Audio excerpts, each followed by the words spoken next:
সিনেমার পর্দায় সবসময় নায়কোচিত চরিত্রে দেখা মিলেছে অভিনেতা নবীন কুমার গৌড়াকে, যাকে কেজিএফ এর দর্শকরা যশ নামেই চিনেন। দীর্ঘদিন ধরে আলোচনা চলছিল পরিচালক নিতেশ তিওয়ারির এই রামায়ণ সিনেমা নিয়ে। ভারতবর্ষ এক মহান সভ্যতা। এবার এলো নতুন খবর, এই সিনেমায় নাকি খল চরিত্রে দেখা যাবে নবীন কুমার গৌড়াকে।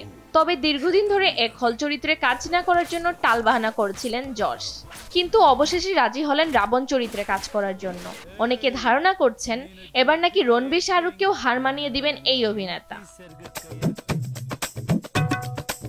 এই সিনেমায় যশের পারিশ্রমিক ধরা হচ্ছে প্রায় 200 কোটি টাকা, যা রণবীরের পারিশ্রমিকের প্রায় দ্বিগুণ।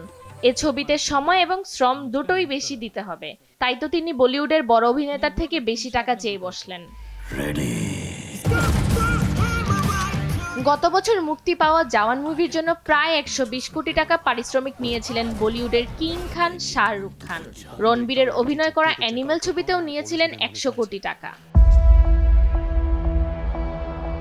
অন্যদিকে জানা গিয়েছে এ ছবির জন্য তোড়জোড় প্রস্তুতি নিচ্ছেন যশ। অনেকেই ধারণা করছেন এই সিনেমার মধ্য দিয়ে কেজিএফ থেকে ভিন্ন লুকে ধরা দিবেন যশ। শুধু কেজিএফ নয়, রাজধানী, মিস্টার এন্ড মিসেস রামচারি, কিরি টাকার মতো সিনেমাকেও টক্কর দিবেন রামায়ণ। এরই মধ্যে নিজেকে আরো ফিট করছেন, লুক নিয়েও আরো সচেতন হচ্ছেন এই অভিনেতা। নিজেকে রাবণ চরিত্রে নিখুঁতভাবে আনতে চান সকলের কাছে। দর্শকদের মন জুগিয়ে আরো এগিয়ে যেতে চান ভারতীয় কন্নড় চলচ্চিত্রের এই অভিনেতা। ফাতেমাতুজ জোহরা, দেশ টিভি।